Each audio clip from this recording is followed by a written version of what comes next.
بسم الله الرحمن الرحيم وبه نستعين نحمده ونصلي على رسوله الكريم اما بعد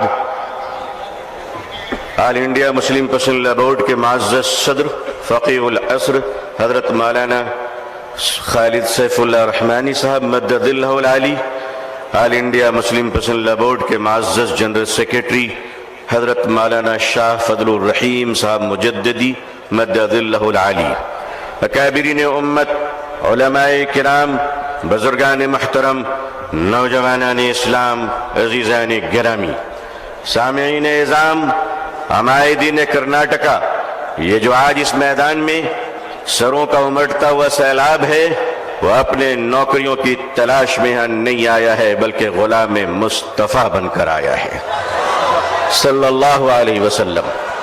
اسلام کی تاریخ بڑی عجیب تاریخ ہے۔ جب یہ اسلام چلا اور آگے بڑھا تو دار ارقم میں مٹھی بھر مسلمان تھے۔ مکے کے مشرکوں نے کہا ہماری تعداد کے سامنے ان کی حقیقت کیا ہے۔ اسلام آگے بڑھتا رہا، ابو جہل نے کہا بڑھنے نہیں دوں گا۔ اسلام نے ہجرت کی مکے سے اور مدینے پہنچا تو عبداللہ بن ابی بن سلول نے کہا بڑھنے نہیں دوں گا۔ اسلام آگے بڑھتا رہا، یمن گیا، شام گیا، قیصر و کسریٰ کے سلطنت میں اسلام داخل ہو گیا۔ ظالم کہتا رہا آگے بڑھنے نہیں دوں گا۔ تاتاریوں کے ظلم کی داستان یہ کہتی ہے کہ انہوں نے سروں کے مینارے بنائے تھے اور کہا تھا کہ اسلام کو ہم نے مٹا دیا۔ دنیا کے ظالموں نے یہ فیصلہ کیا تھا کہ اسلام کے چراغ کو جلنے نہیں دوں گا۔ خدا کا فیصلہ تھا کہ اسے ہم بجھنے نہیں دیں گے۔ ادھر آ ستمگر، ہنر آزمائے، تو تیر آزما ہم جگر آزمائے۔ اے لوگو تم نے کیا سمجھ رکھا ہے؟ ہم جتنے مسلمان ہیں اتنے ہی سیمنٹڈ انڈین بھی ہیں، اتنے ہی بھارتی بھی ہیں۔ ہمیں اپنے ایمان کی بھی حفاظت کرنا آتا ہے، اسلام کی بھی حفاظت کرنا آتا ہے۔ اے بھارت کی دھرتی یاد رکھنا، اگر تجھ پر بھی خطرہ آیا تو تیری عزت کو بھی بچانا آتا ہے۔ یہ چائنا کا بارڈر ڈوکلام اور یہ کشمیر سے پاکستان کی سرحدیں، اے بھارت کے نوجوانوں، اے بھارت کے آرمی جوانوں، یہ ہندوستان کا یہ جیالا مسلمان جن کی ماؤں نے ان کو گوڈ سے کا دودھ نہیں پلایا ہے بلکہ ان کی رگوں میں حضرت ٹیپو سلطان کا لہو دوڑ رہا ہے، وہ قوم تمہیں یہ بتانے آئی ہے، وہ قوم تمہیں یہ بتانے آئی ہے، یہ نوجوان تمہیں یہ بتانے آیا ہے کہ چائنا کے بارڈر سے لے کر اگر پاکستان کی سرحد تک، اے بھارت اگر تجھ پر کوئی خطرہ آیا تو اے جوانوں ہمیں آواز دینا۔ خدا کی قسم ہم اپنے جوانوں کو، نوجوانوں کو، مسلمانوں کو کفن پہنا کر سرحدوں پہ پہنچا دیں گے۔ اللہ اکبر، اللہ اکبر، اللہ اکبر۔ مگر یاد رکھیے گا چپلوں کے بغیر تو ہم چل سکتے ہیں، ان چپلوں سے کوئی پوچھ لے کہ ہمارے بغیر نکل بھی سکتے ہو؟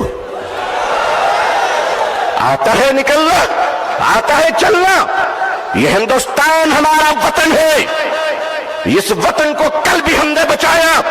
مشکل یہ ہے کہ 47 میں بدقسمتی سے ہندوستان کا بٹوارا ہوا تھا، 2024 میں لوگ دلوں کا بٹوارا کرنا چاہ رہے ہیں۔ ہم اس دل کا بٹوارا ہونے نہیں دیں گے۔ بھارت کے اپنے پریے ہندو بھائیوں سے میں ان کا آشیرواد اور دعائیں لے کر انہیں کہنا چاہتا ہوں، ہندو بھائیوں ہم آپ کے بغیر نہیں، آپ ہمارے بغیر نہیں۔ ہمارے اور آپ کے بیچ میں یہ تیسرا کوئی لینڈ بروکر آ گیا ہے جس کی نہ بیوی ہے نہ بچے ہیں۔ یہ جدھر جاتے ہیں ادھر ستاتے ہیں، لیکن ان کو بتا دیجئے اور صاف صاف بتا دیجئے کتے وفادار ہو یہ بات تو صحیح ہے، مگر وفادار کتے بن جائیں یہ بات صحیح نہیں ہے۔ کیا سمجھ رکھا ہے؟ آل انڈیا مسلم پسند اللہ بورڈ، ہمارے بزرگان دین اکابرین بیٹھے ہیں۔ میں آپ سے سچ کہتا ہوں ہمیں اپنے دین کی بھی حفاظت کرنی ہے اور اپنے دیش ہندوستان کی بھی حفاظت کرنی ہے۔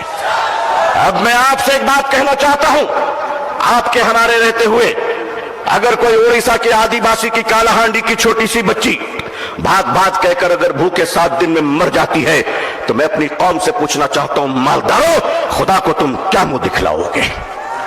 اگر ہمارے دیش میں یہ اتیاچار ہو رہا ہے کہ ایک پتی اپنی مری ہوئی پتنی کی لاش کو پیسے نہ ہونے کی وجہ سے ایمبولنس نہیں ملتی ہے، کاندھے پہ اس لاش کو لے کر چلتا ہے، یہ ہمارا بھارت ہے، یہ ہمارا سماج ہے، یہ ہمارا انصاف ہے؟ کیا ہو رہا ہے اس دیش میں؟ یہ دیش کہاں جا رہا ہے؟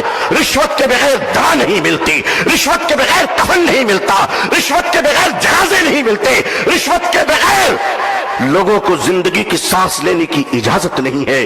نہیں لوگوں، ہم اپنے اس پیارے دیش کو اس طرح لٹیروں کے حوالے نہیں کر سکتے۔ یہ دیش ہمارا ہے، اس دیش کے پولیس، اس دیش کی آرمی، اس دیش کا جوان، یہ ہمارے بھائی بہن ہیں۔ جتنے ہمیں اپنے جیون کی پرواہ ہے اتنی ان کی پرواہ ہے۔ اے لوگوں، اے دیش واسیوں، اے دیش کے ہندو بھائیوں، اے دیش کے مسلمانوں، وہ دن تم بھول گئے کہ جب اس دیش میں کورونا کے زمانے میں کچھ لوگ تھالی بجا رہے تھے تو وہ ہم ہیں جو تھالی سجا رہے تھے، بھوکوں کو کھانا کھلا رہے تھے۔ ہم نے کیا نہیں کیا اس ملک کے لیے؟ ارے تم نے ہمیں کچھ نہیں دیا، تم نے ہمیں ریزرویشن نہیں دیا، پھر بھی ہم نے تمہیں اے پی جے عبد الکلام دیا ہے۔ وہ دن مت بھولو، میزائل دیا ہے، ایک بار محبت کر کے تو دیکھو، ایک بار پیار کر کے تو دیکھو۔ ہمارے ہر گھر سے تم دیکھنا شیخ الاسلام نکلیں گے، شیخ الہند نکلیں گے۔ دیش کی حفاظت کرنی ہے، انسانیت اور مانوتا کو بچانا ہے، ہندو بھائیوں کو محبت کے ساتھ ان کے سامنے ان کی عدالت میں اپنی باتیں رکھنی ہے۔ وقف کیا ہے؟ وقف کا تحفظ کیا ہے؟ یہ بلیورز کی چیریٹی ہے۔ وقف کی زمینیں جو ہمارے پروجوں نے، ہمارے بزرگوں نے، ہمارے پرکھوں نے، ہمارے باپ داداؤں نے ایک چیریٹی کی تھی، مانوتا کے لیے، انسانیت کے لیے، لوگوں کے کھانے پینے کے لیے، لوگوں کو جینے کے لیے۔ آج اس زمین پہ آپ کی نظر کیوں پڑ گئی؟ ہم جانتے ہیں مہاشے کیوں پڑی ہے، اس لیے کہ اب راجہ دیش نہیں چلا رہا ہے، اب راجہ ریئل اسٹیٹ کا کاروبار کر رہا ہے۔ لیکن معاف کیجئے گا، یہ وقف کی زمینیں آج ہمارے ماننی پردھان منتری جی، اللہ ان کو لمبی عمر عطا فرمائے، اللہ ان کو اچھی صحت دے، اللہ ان کو صحیح سوجھ بوجھ عطا فرمائے، اللہ ان کا گھر بسا دے، آمین۔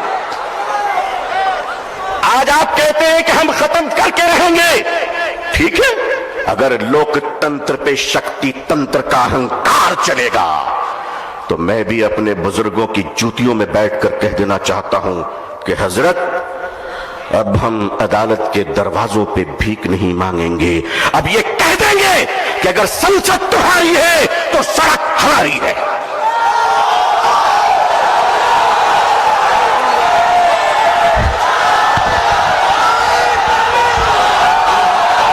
نعرہ تکبیر، نعرہ تکبیر، نعرہ تکبیر۔ لیکن جب مسلمان سڑک پر چلے گا تو ایک تنکا نہیں جلنا چاہیے، کسی بس پہ پتھر نہیں چلنا چاہیے، سنویدھان کے اندر، لوک تنتر کے اندر اپنی آواز کو بلند کرنا ہے، اور اس دیش کے ہندو بھائیوں کو بھی پریم سے اپنے گلے لگا کر اپنی بات رکھ کر انصاف کی لڑائی لڑنی ہے۔ یہ دیش کسی ایک جاتی اور دھرم کا نہیں ہے، ہم سب مل کر ہیں اور مل کر رہیں گے انشاءاللہ۔ اے میرے دیش کے ہندو بھائیوں، جس گنگا کے پوتر جل سے تم اشنان کر کر پوجا کرتے ہو، اسی پوتر جل سے ہم بھی وضو بنا کر مسجدوں میں نماز پڑھتے ہیں۔ خوش رہیے، آباد رہیے، اللہ آپ سب کو خوش رکھے۔ بنگلور کی یہ تاریخی سرزمین، آل انڈیا مسلم پرسنل لا بورڈ کا اجلاس، یہ تاریخی اجلاس ہے جہاں فیصلے بھی ہوئے ہیں، تطہیر بھی ہوئے ہیں، جرأت کردار اور ہمت حق گوئی کا مظاہرہ بھی ہوا ہے۔ اکابرین کی خدمت میں سینکڑوں سلام پیش ہے، آپ کی جرأت کو سلام ہے۔ لوگوں تیار رہنا، اگر اکابرین آواز دیں تو اب اگر زندہ ہو تو زندہ ہونے کا ثبوت پیش کر دینا۔ اللہ خوش رکھے۔ آخر دعوانا الحمدللہ رب العالمین، والسلام علیکم ورحمۃ اللہ وبرکاتہ۔